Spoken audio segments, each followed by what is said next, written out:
All right, this is a Fox News alert on this Friday night. Big bombshell news. The BuzzFeed so-called bombshell you've been hearing about all day.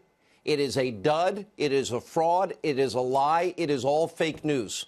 So the professional Trump haters and the fake news media, they have yet done it again.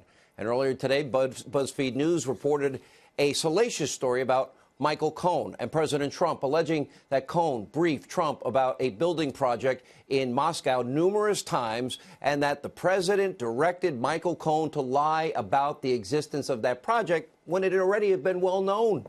Now, the story allegedly sourced two anonymous federal law enforcement officials. As it turns out, this report was total fake news. Everyone at BuzzFeed tonight should be ashamed of themselves. But moments ago, the Office of Special Counsel, they actually issued a statement. They wrote, quote, BuzzFeed's description of the specific statements to the special counsel's office and characterization of documents and testimony obtained by this office regarding Michael Cohen's congressional testimony are not accurate. Not accurate. But are we really surprised? Oh, and it even gets better. The editor-in-chief of BuzzFeed is actually standing by the reporting which the FBI, the special counsel, completely refutes. Watch this. The special counsel issued this very vague statement. We are eager to know what he's talking about. Do you stand by the reporting that you guys published, which is is a scoop that no one else has or has confirmed?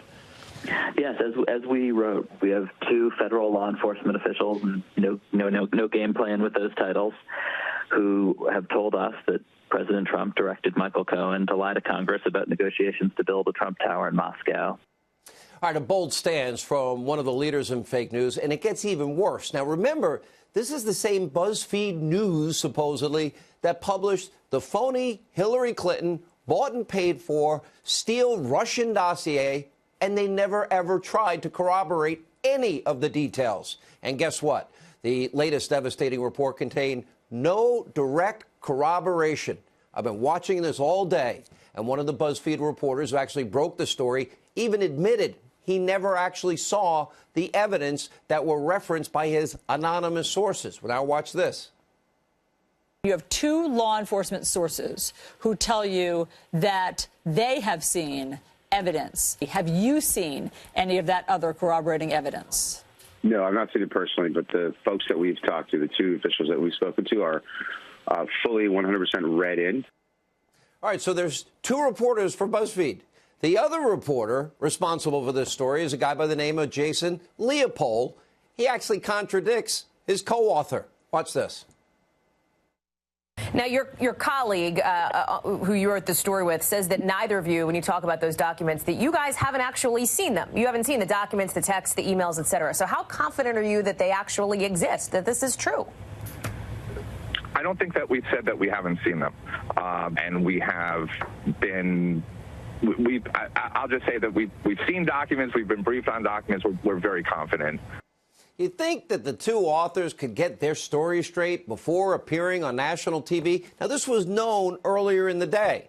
Now, getting stories right is not a strength of Jason Leopold. Now, in 2006, this so-called reporter, well, the Columbia Journalism Review all but pretty much called him a liar. The review wrote that he would get stories completely wrong. We knew that today. And, quote, even make up stuff with stories that had no sources at all. Well, it looks like he's done it again, all in a blatant effort to destroy President Trump. It's sad. But what's even really worse, even fake news, CNN, and conspiracy TV, MSNBC, well, they go with the story, but they're constantly, they put in this caveat over and over again. And this is what we heard all day long. Unverified. But if it's true, with a level of hysteria and excitement. And then, of course, how many times do they mention impeachment? Look at exactly what I mean. The story, which has not been confirmed by NBC News. We should note CNN has not independently confirmed BuzzFeed's reporting, nor, for that matter, has anyone else. An explosive new report that, if true, if you believe the reporting, if this is confirmed, if all of this is true, if true, we don't have sourcing that confirms this story, but we're not getting steered off of it. we don't know for sure. You said you couldn't corroborate this. If true, This is a potentially very big development. if it's true. If true. Oh. Now, despite all these red flags, many others in the mainstream media breathlessly, hysterically pushing this fake, phony, fraudulent story and, of course, predicting Trump's imminent impeachment, as they always do, for 2 years. Take a look. Still no reaction this morning from President Trump to a report that ties him directly to the very same offense for which the House of Representatives moved to impeach Richard Nixon. That appears that if true, he'd be guilty of suborning perjury, potentially obstruction of justice. It seems like an impeachable offense. It's exactly the kind of thing that drove Richard Nixon from office. This report is a huge deal, and you know these are very credible reporters. We're deep in the realm now of credibly impeachable offenses. There are an awful lot of similarities between a couple of the articles of impeachment against Nixon and the elements of this story. Impeachment would actually allow him to at least do what he loves, which is to be a snowflake and pretend he's the victim and the Democrats are this and that. But at the end of the day, I think the impeachment process, if these facts are corroborated in today's report, I actually just don't see how Congress can do anything else. All right, you would think by now the so-called journalists in the echo chamber, the extension of the Democratic Party, would have learned their lesson. They have been burned so many times before in the last 2 years. Remember the short-lived hysteria about NPR's fake Don Jr. story? Remember the hype surrounding Michael Cohen's so-called secret Prague trip? It never happened.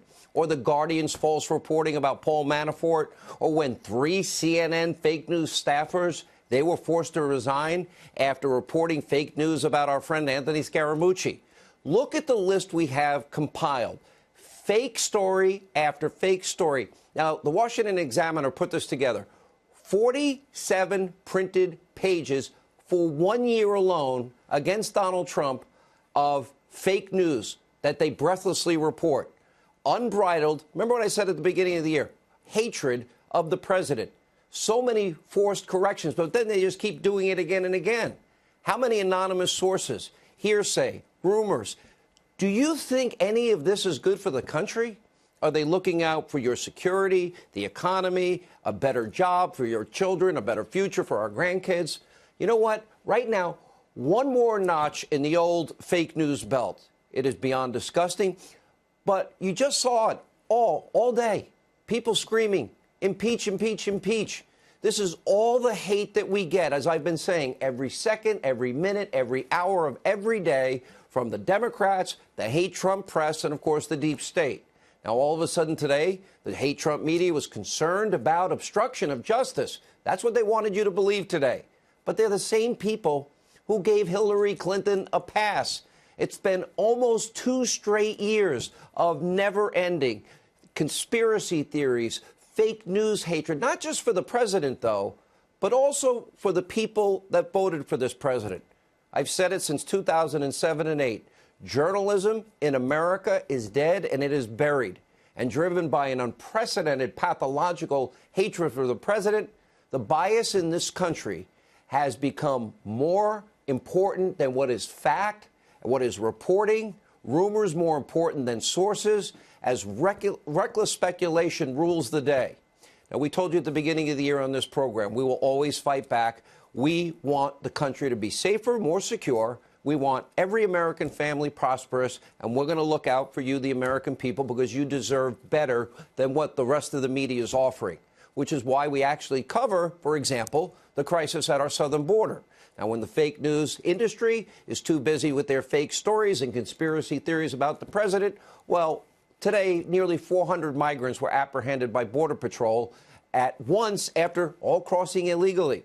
The situation is urgent. It is serious. Yet, someone still needs to remind the Speaker of the House, Nancy Pelosi, that we're in the middle of a government shutdown. Her detachment, her indifference, her lack of self-awareness is beyond shocking. Now, today, Speaker Pelosi and other top Democrats, once again, they tried to just skip out of town. A week-long international excursion, which would have guaranteed the furloughed employees, some 800,000 of them, don't get paid again. Now, this time they're going to take a commercial plane just for show after the president foiled her first attempt to leave the country on your dime in a U.S. military aircraft. But now after her new plans were leaked, sparking security concerns. Pelosi's overseas voyage has once again been postponed indefinitely. Now, maybe she'll accept what is the president's daily invitation to negotiate safety, security in our country and the government shutdown. Now, a spokesperson for the speaker actually blamed the president, of course, for the leak, an allegation the White House has called a flat-out lie. So here we are today, 28 days into a government shutdown, and the Speaker of the U.S. House of Representatives, the most powerful Democrat in the country, is trying desperately once again to leave town, refusing to negotiate yet again.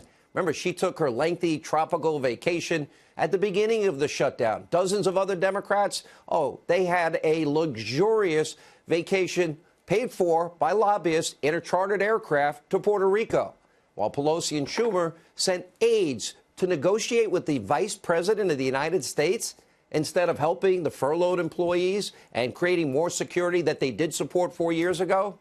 So tonight, we've got to ask some really important, obvious questions.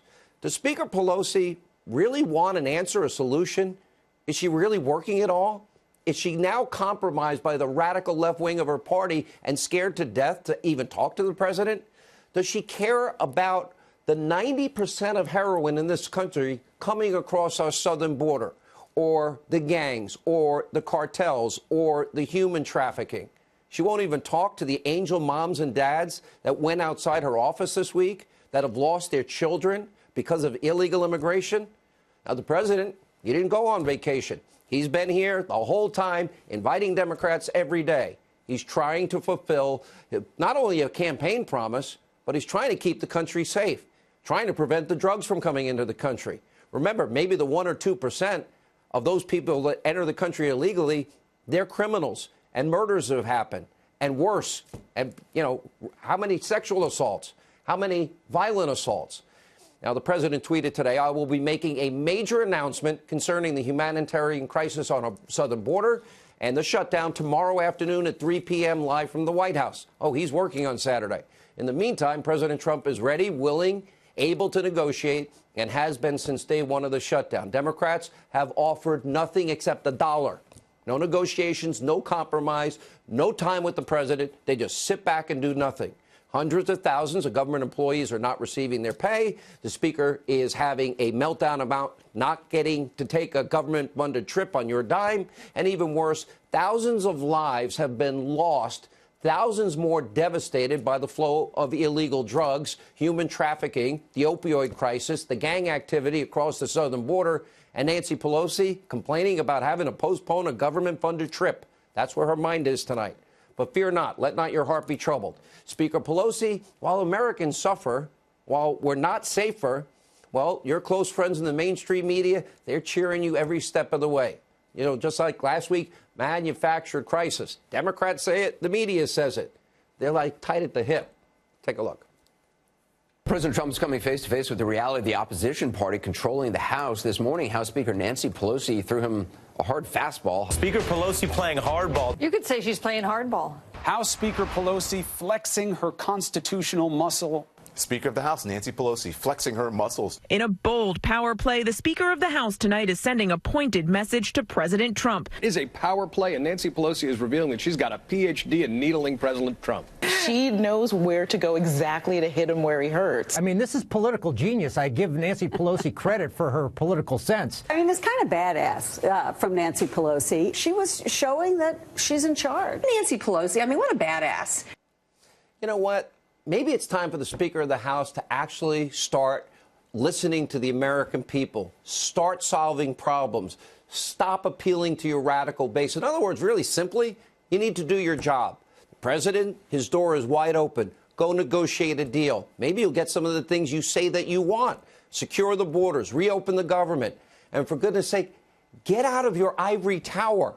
If not the president, well, he'll just act without you. Now, let's not lose sight of the fact of what we're fighting for. Don't be fooled by all the Trump haters. The crisis at the southern border is not manufactured. In fact, as you can see, a brand new migrant caravan marching toward our southern border as we speak. Earlier today, thousands of migrants poured into southern Mexico. After authorities there, they just left the gates at the border wide open. Mexican border guards didn't show up until sunrise, or actually after sunrise. So now while Mexico may be embracing open borders, the president, he's continuing to stand strong, stay on the job, waiting to negotiate, waiting to keep his promise to secure the border of this country. This is about life and death. He tweeted today, quote, "Another big caravan is heading our way. Very hard to stop without a wall."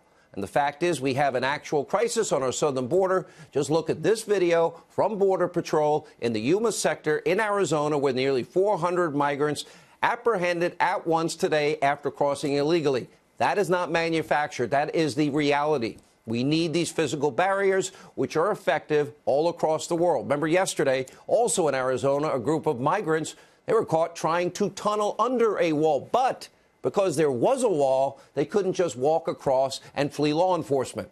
And once they tunneled through, they were promptly caught. Oh, the wall works. Now, don't expect to hear any of this from the hate Trump media. As you can see from tonight's BuzzFeed, huge, massive embarrassment. The fake news epidemic has never been worse. And by the way, it all surrounds one thing, their hatred of all things Donald Trump. And by the way, Trump supporters. And that's why they're all completely ignored what was major news that we had this week about the deep state, about FISA abuse. And meanwhile, we've been one of the only programs reporting these latest developments. And needless to say, it was a bad week for some of those embedded inside of our government that don't like the president.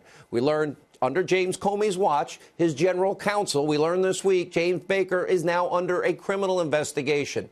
And according to John Solomon's reporting, and don't forget, Andrew McCabe, his deputy, is also under a criminal investigation. And John Solomon pointing out that James Comey and others were all briefed about the phony dossier back in August. They were told by Bruce Orr, according to his sworn testimony that we only got this week, that he told all of them in the FBI, all of them in the State Department, oh, Hillary paid for it, and Christopher Steele hates the president. Oh, and by the way, they put this thing together, and I wouldn't trust it. But in spite of that warning, they went ahead anyway. And as the Grassley-Graham memo pointed out, the bulk of information was used in the FISA warrant. That would be a conspiracy to commit a fraud against the court. And we also know Andrew Weissman and another Mueller investigator. They were also briefed on these warnings. They knew it was biased and unverified. Hillary paid for Russian lies to influence the 2016 election. But still, Mueller used it as a basis of his investigation, but never investigated Hillary, who bought it. Now, we've been warning you for months.